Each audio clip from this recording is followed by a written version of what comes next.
परंतु जर तो 4 किलोमीटर प्रति अवरनं जर गेला तर तो 30 मिनिटे लवकर पोहोचतोय.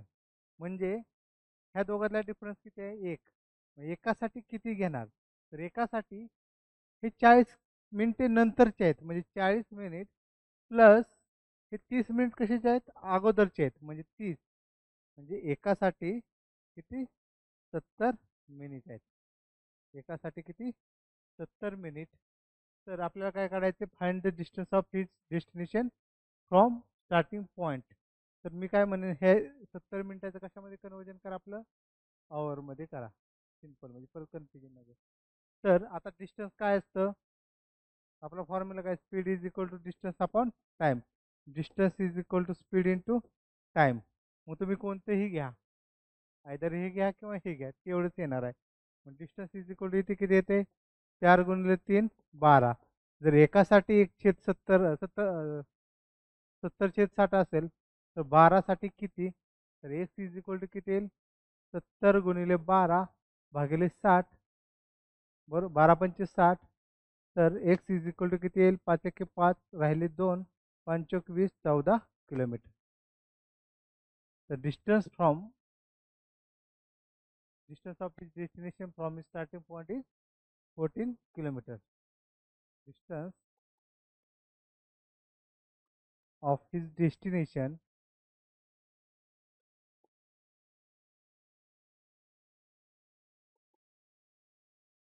destination from starting point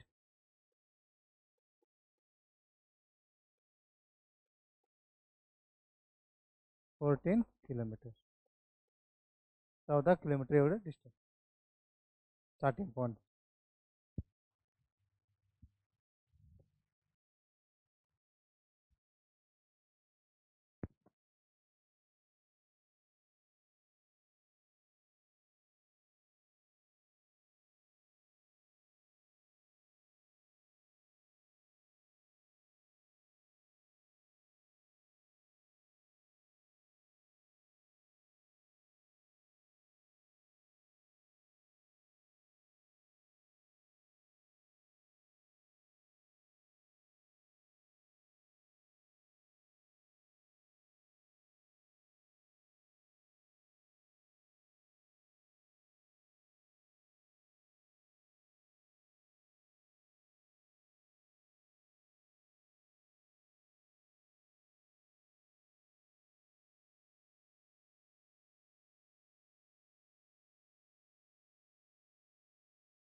बरोबर ट्राय करा एवढं.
क्वेश्चन काय दिले आपल्याला? A carriage driving in a fog passed a man who was walking at the rate of 3 km per hour in the same direction. म्हणजे धुका आहे आणि एक व्यक्ती चालतोय. हा व्यक्ती चालतोय, त्याचं स्पीड आहे 3 किलोमीटर पर आवर आणि त्याला एक कॅरेज पास, एक कॅरेज आहे. कॅरेज म्हणजे मालगाडी थोडक्यात. ते त्याला पास करून गेलेले आहे पुढे. तर ते काय म्हणतात, he could see the carriage for 4 minutes.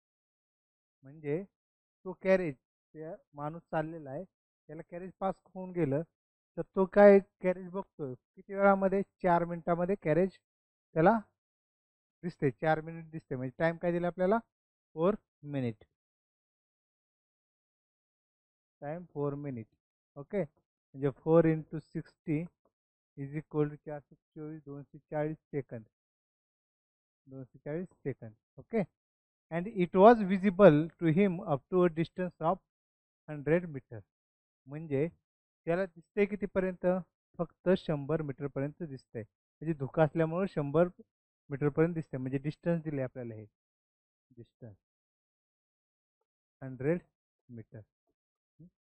What was the speed of carriage? तर आपल्याला याचं स्पीड काढायचे, किती किलोमीटर पर आवर होतं स्पीड.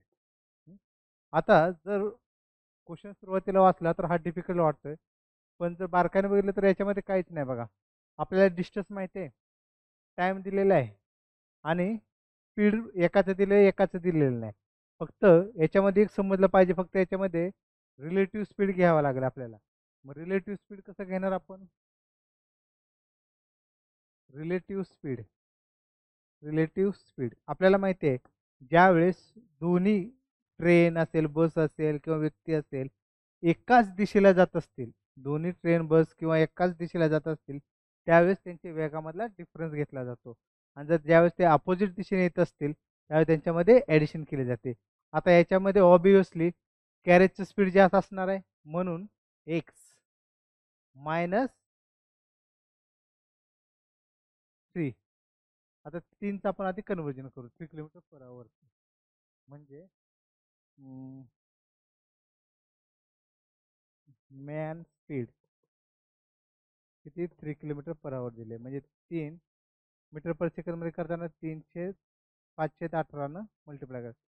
318 म्हणजे 506 metre per second. 506 metre per second म्हणजे काय येतील? X minus 506. तर याचे किती होते? 6x - 5 divided by 6 relative speed आलं. तर आता आपल्याला रिलेटिव्ह स्पीड पण माहिती आहे, डिस्टन्स पण माहिती आहे, आणि टाइम पण माहिती आहे. सिंपल आपला फॉर्म्युला यूज करायचा, speed is equal to distance upon time. Speed is equal to distance upon time. Speed किती घेणार आपण? 6x - 5 divided by 6 is equal to distance किती? 100 मीटर. टाइम किती आहे आपला? 240 सेकंद. ओके, हा 0 0 गेला कॅन्सल. म्हणजे 6x - 5 is equal to 10 into 6 divided by 24. तर याचे किती होते? 6 एके 6, 6 चौक 24, 4 एके 4, 4 दूनी 8, 4 एके 4, 4 दूनी 8, 4 2, 2.5, म्हणजे 6x is equal to 7.5 relative to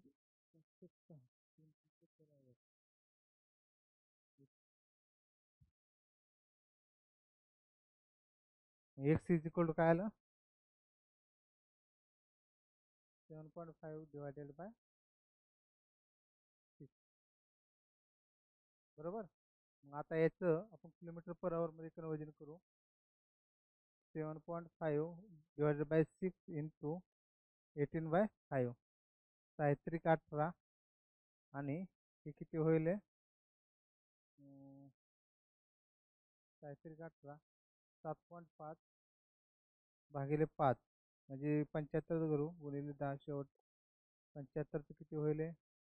5 एके 5 झाले 2, 25 झाले, 5 5 25 गुणिले 3 भागिले 10, 4.5 किलोमीटर पर आवर.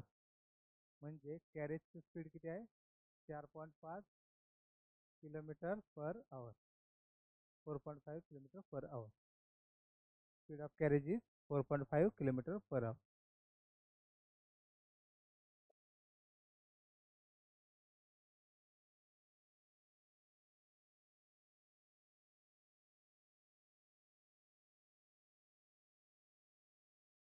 ओके, गॅल्व्हन.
ओके, चला हे नेक्स्ट बरोबर ट्राय करा.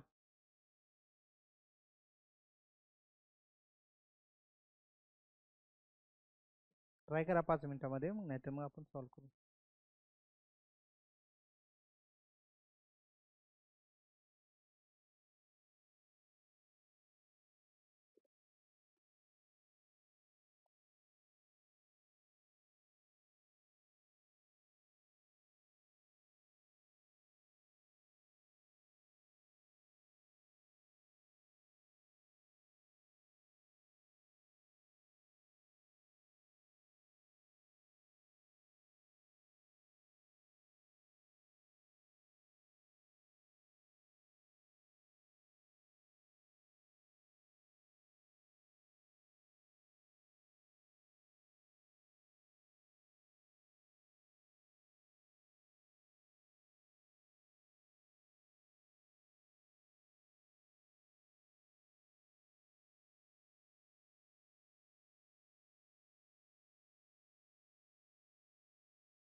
बघा चला सॉल्व करू.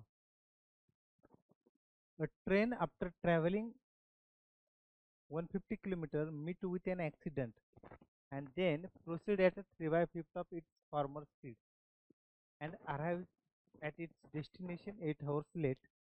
Had the accident occurred 360 kilometers further, it would have reached the destination 4 hours late. What is the total distance traveled by the train? म्हणजे एक ट्रेन चाललेली आहे, इथून ओरिजिन झाले.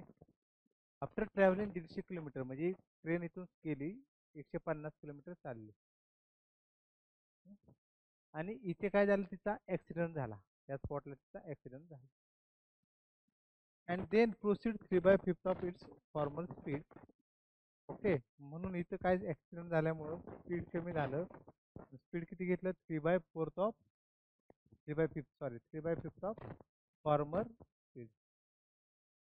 फॉर्मर स्पीडनं गेले.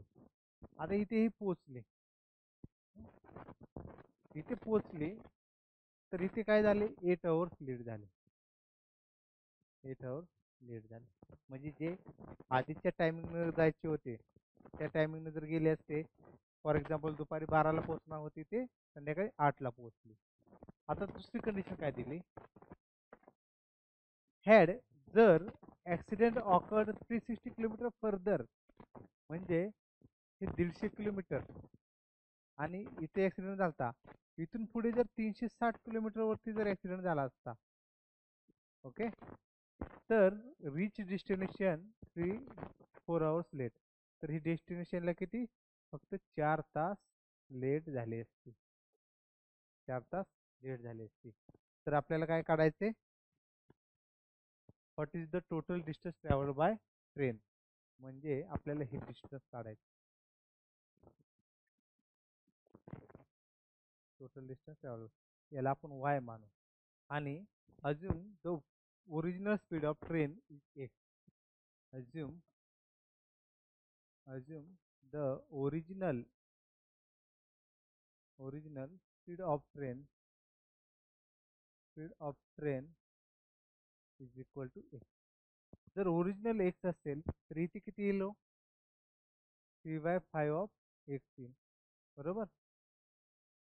आता आपल्याला कम्पेअर करावं लागेल. आता बघा, हे या स्पॉट पासून या स्पॉट पर्यंत 360 डिस्टन्स आहे, तर हे इथून इथे हे 360 डिस्टन्स, हा डिफरन्स कशामुळे आला, तर स्पीड आपलं हे आहे किती, 3/5 ऑफ एक्स या स्पॉटसाठी आहे. टाइम डिफरन्स किती असेल, 4 तासाचा, 4 hours. म्हणजे 360 किलोमीटर जर पुढे ऍक्सिडेंट झाला असता तर 4 तास कमी वेळ लागला असता. तर मग मी काय म्हणेन की तो डिफरन्स टाइमचा किती आहे, 4 hours आहे. 4 hours. आपल्याला काय माहिती आहे, डिस्टन्स माहिती आहे. डिस्टन्स माहिती आहे म्हणल्यावर काय म्हणलं असतं आपण, हे दोघातला टाइम डिफरन्स दिलाय ना 4 तास, म्हणजे 360 भागिले 3/5 ऑफ एक्स मायनस 360 भागिले एक्स. कारण की इथं ॲक्सिडेंट नसणार आहे, त्याच्यामुळे इथे काय असणार आहे, त्याचं ओरिजिनल स्पीडच असणार आहे. इथे काय स्पीड असणार आहे, एक्सच असणार आहे. याच्यावरून एक्सची व्हॅल्यू काढायची आपल्याला. आता एक्सची व्हॅल्यू काढताना कसं करणार आपण, हे 5 आहे ते वरती घेऊ डायरेक्ट, म्हणजे कसं सोपं जाईल. 360 into 5 360 into 5 divided by 3x minus 360 divided by x is equal to 4. या साईडला 3ने मल्टिप्लाय करू, म्हणजे 360 into 5 minus 360 into 3 divided by 3x is equal to 4. म्हणजे जर आपण 360 गुणिले 5 वजा 360 गुणिले 3 केलं तर काय येईल, 360 गुणिले 2, 5 वजा 3च राहील ना आपलं. म्हणजे आपण कसं करणार याचं, 360 into 2 is equal to 4 into 3x. x is equal to 360 into 2 divided by 12, बरोबर 12×3 = 36. x इज इक्वल टू किती, 60 किलोमीटर पर आवर. आपलं स्पीड मिळालं ट्रेनचं किती, 60 किलोमीटर पर आवर मिळालं. आता काय करायचं आपल्याला, डिस्टन्स काढायचं.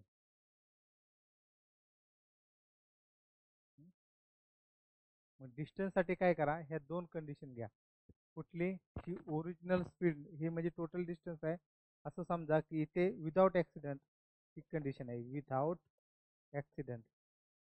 ॲक्सिडेंट तर ते काय म्हणलेत की विदाउट ॲक्सिडेंट आणि सुरुवातीचे ॲक्सिडेंट याच्यामध्ये टाइम डिफरन्स किती आहे? 8 hours आहे. मग सेम असंच इक्वेशन मांडा. तिथे फक्त डिस्टन्स काय घेणार तुम्ही? वाय घेणार. दोन्ही ठिकाणी वाय घेणार. तिथं स्पीडचं कसं काढणार? एवढं लिहून घ्या, मग पुढचं सॉल्व्ह करू आपण.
ओके, म्हणजे आता आपल्याला स्पीड काय भेटलं ट्रेनचं?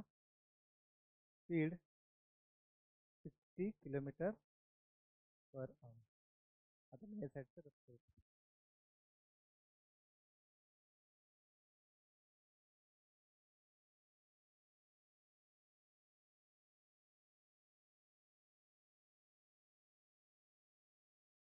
आता 60 किलोमीटर स्पीड असेल तर एक बघा की ह्या ओरिजिन पासून हे पहिले 150 किलोमीटरला स्पीड किती असणार आहे? 60 km/h. बरोबर, कारण की इथे तर ऍक्सिडेंट नाही. 150 किलोमीटरला ऍक्सिडेंट आहे, तर इथे किती घेणार आपण? 305 × 60. 12×5 = 60, 12×3 = 36. म्हणजे ऍक्सिडेंट झाल्यानंतर स्पीड काय असणार आहे? 36 km/h. ज्यावेळेस ऍक्सिडेंट होईल त्या 150 किलोमीटरच्या पुढं किती? 36 km/h. आता इथं हे जे टोटल डिस्टन्स आहे वाय, तर तिथं किती स्पीड असणार आहे? हे 60 km/h असणार आहे, कारण की हे विदाउट ॲक्सिडेंट आहे. पण याच्यामधला टाइम डिफरन्स किती आहे? 8 तासाचा. मग मी टाइम डिफरन्स किती? 8 तासाचा. ओके, मग आता सुरुवातीला काय पहिली कंडिशन घ्यावी लागेल इथे टाइम काय लागेल टोटल, तर हा पाहिला 150/60, 150 डिवायडेड बाय 60 प्लस ही किती करावं लागेल, वाय मायनस 150 घ्यावं लागेल ना, कारण की हे टोटल डिस्टन्स किती आहे वाय, इथले किती आहे 150, या टोटलमधून जर 150 गेलं तर किती येईल, y minus 150, y minus 150 divided bye 36. Okay, हे ब्रॅकेटमध्ये मायनस y/60, y/60 याच्यावरून वाय निघेल, काढा बरं वाय आणि मला सांगा.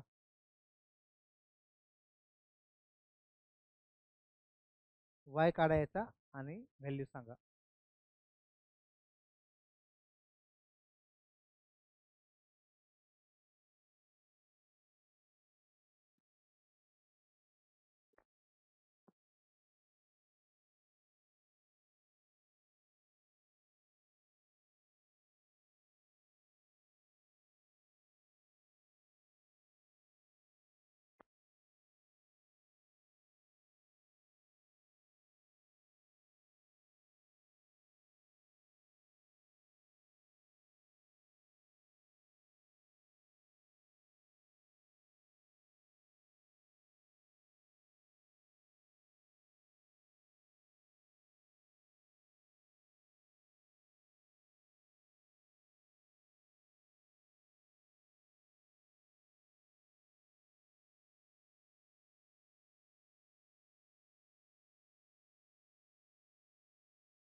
काय आलं उत्तर, बघू त्याला सॉल्व करू.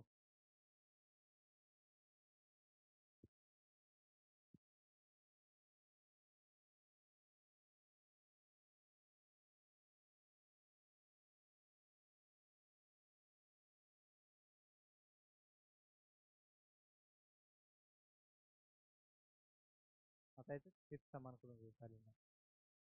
31 × 5, 31 × 5, आपण जिथे शून्य आहेत त्याला 3, 5 15 3 18 180, म्हणजे 180 येईल. ओके, 180 याचा छेद समान होईल. मग 180 साठी इथे किती करावं लागेल, पहिल्यांदा हा ब्रॅकेट सॉल्व करून घेऊ, म्हणजे किती, 150 गुणिले 3 अधिक 5, 5 × y minus 150 divided by 180, y/60 is equal to 8.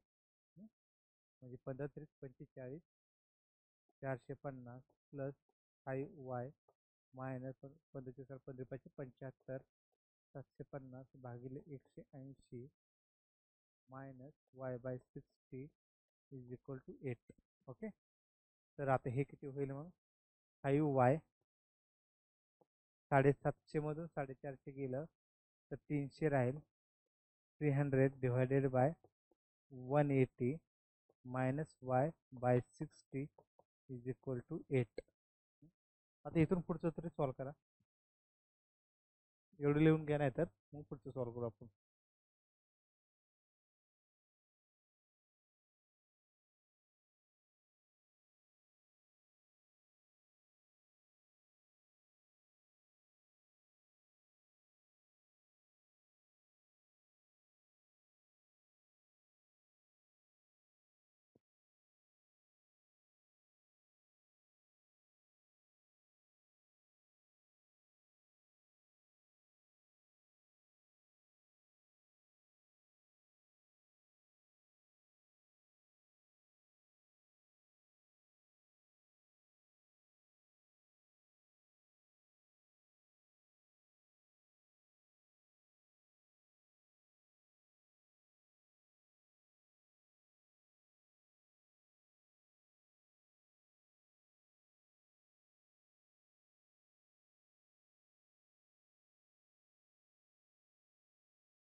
चला.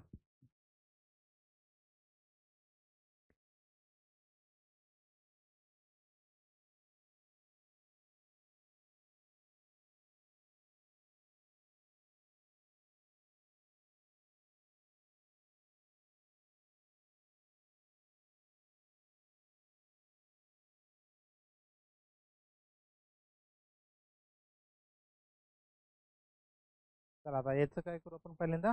याचा छेद समान करून घेऊ. इथे किती मग 3 फक्त मल्टिप्लाय करावं लागेल. म्हणजे काय राहील आपलं equation? 5y minus 300 minus 3y divided by 180 is equal to 8. Okay. 180 is equal to 8.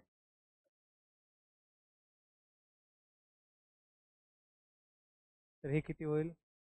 2y minus 300 divided by 180 is equal to 8. 2y is equal to 180 into 8 plus 300. तर हे किती होईल? 0 8 8 64 4 48 6 8 1 8 आणि 7 14 प्लस 300 बरोबर 0 4 7 1 भागिले 2. वाय इज इक्वल टू किती येईल? 82 16 4 1 बेसात 14 870 kilometre हे एवढं टोटल डिस्टन्स असेल. 870 किलोमीटर टोटल डिस्टन्स असेल. घ्या लिहून. मग पुढचं नेक्स्ट एक्झाम्पल घेऊ आपण.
ओके. चला हे नेक्स्ट सॉल्व करा बरं.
3 minutes per hour का? नाही, 3 मिनिट नाही येणार उत्तर.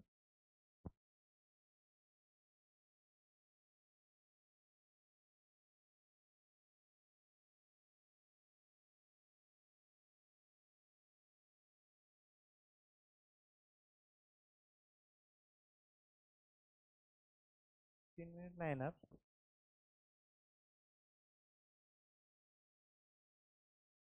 बघा बरं अजून कोणाला येते का? सिंपल आहे, एक थोडक्यात उत्तर आहे.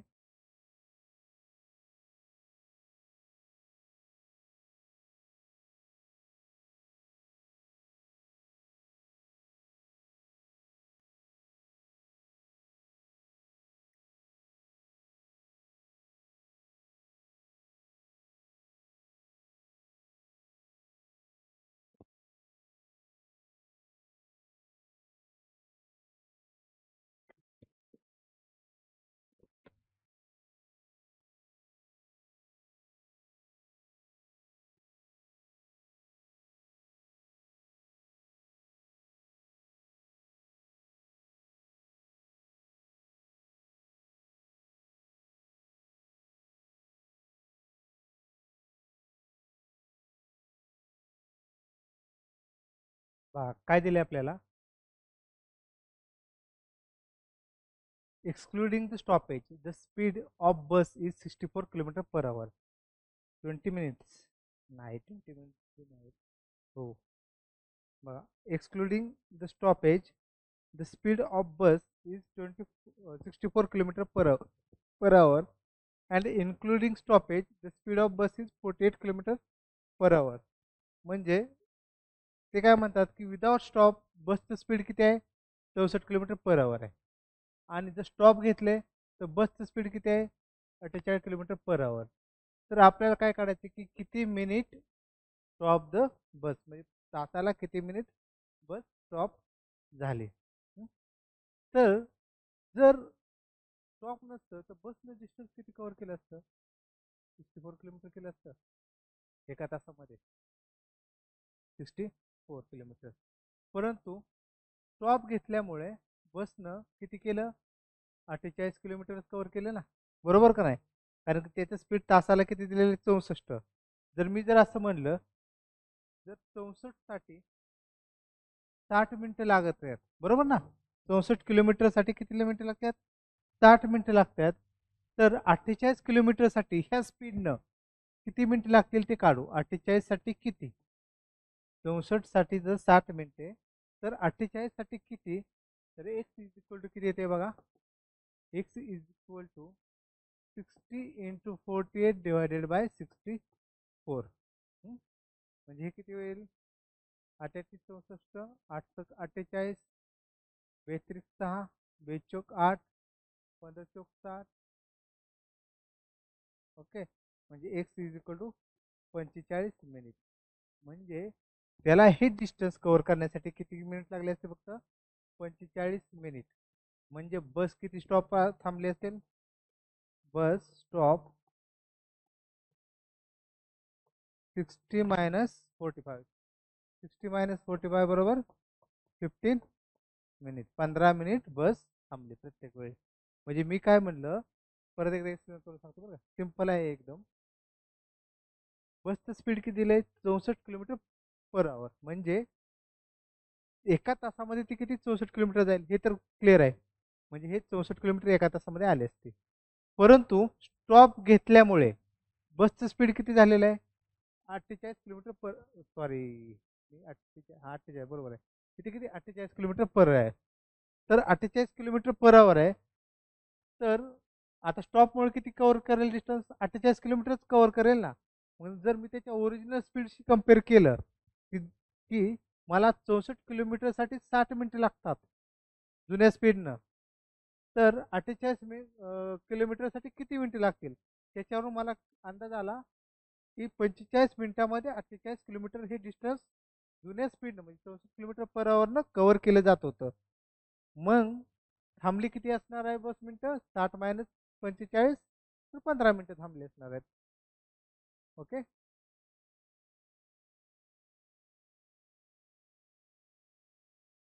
आता एक काम करा बरं, एक सॉल्व करा याच्यातच चेंज करतो. इथं काय म्हणतो मी 80 आणि इथे किती होईल 50. आता मला सांगा किती मिनिटं बस थांबली असेल, 80 km/h आणि इथं 50 km/h. म्हणजे तुम्हाला ह्या टाईपचा क्वेश्चन आला कन्फ्युजन होणार नाही, एकदम सिंपल आहे हो.